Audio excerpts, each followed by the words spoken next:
Hello, আসসালামু আলাইকুম। Welcome back to mini vlog.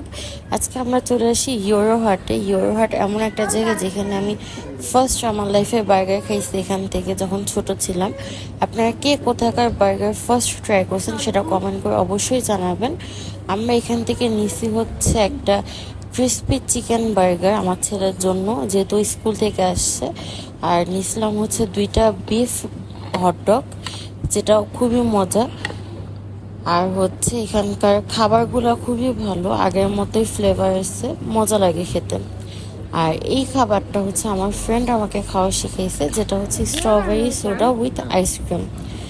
আমি এটা ফার্স্ট যখন আমার ফ্রেন্ড আমাকে খাওয়াইছে, আমি এটা তখন থেকে এটার ফ্যান হয়ে গেছি। এটা খুবই মজা লাগে। আর এটা ছিল হচ্ছে নর্মাল অরেঞ্জ জুস। তো এই খাবারগুলো আমাদের কাছে অনেক পছন্দ। আপনারা কে কে ইউরো হাট ট্রাই করছেন, বা না করে থাকলে যদি আমাদের ভিডিও দেখে কেউ ট্রাই করেন তাহলে অবশ্যই আমাদেরকে কমেন্ট করে জানাবেন। আজকের মতো ভিডিও এখানেই শেষ করতেছি। বাই বাই, আসসালামু আলাইকুম, আল্লাহ হাফেজ।